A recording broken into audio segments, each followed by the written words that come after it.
Good afternoon. I'd like to just start off by introducing myself. My name is Sergio Sandoval Valle. I am a junior at Wayne State University, and I'm studying mechanical engineering. I'd also like to welcome you to this presentation today called Discovering GW 170817. The purpose of this presentation is to summarize some key points from an article I read off of ScienceDaily.com called Deepest Optical Image of First Neutron Star Merger by Northwestern University, which was published on September 9th, 2019. I'd like to just start off by going over the agenda of today's presentation. So this is the agenda, and these are the points that I'll be talking about. The first point here is the study, where I'll cover what the purpose of the study was and also who was involved. The next point is how exactly they accomplished it. And then the third point I'll be talking about is what it was that they found.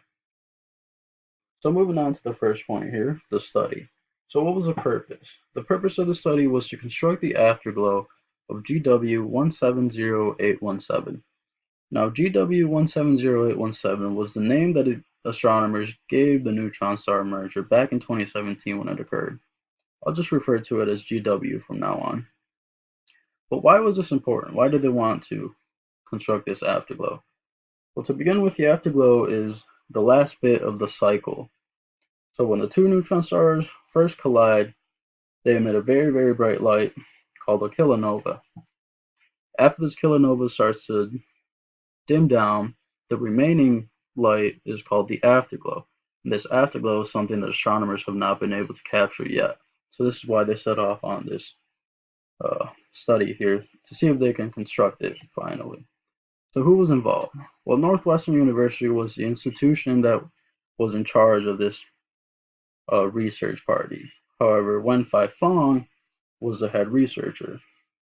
Fong is an assistant professor of physics and astronomy in Northwestern's Weinberg College of Arts and Sciences, and she's also a member of Sierra, or the Center for Interdisciplinary Exploration and Research in Astrophysics. Along with Northwestern, LIGO, or the Laser Interferometer Gravitational Wave Observatory, and NASA also joined in and were big contributors to this study. So moving on to how it was that they were able to accomplish it. Well, in 2017, LIGO was able to detect gravitational waves and electromagnetic light that were being emitted from the neutron star merger. This collision was fairly close by. However, once the dimming stopped, the afterglow that remained was very, very faint.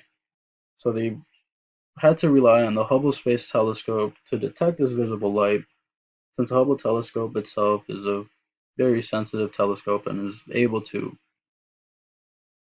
capture all these images.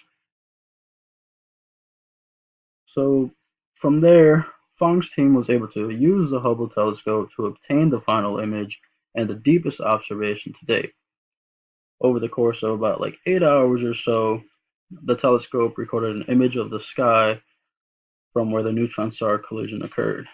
And then this resulting image showed that the visible light from the merger was finally gone about 584 days after that.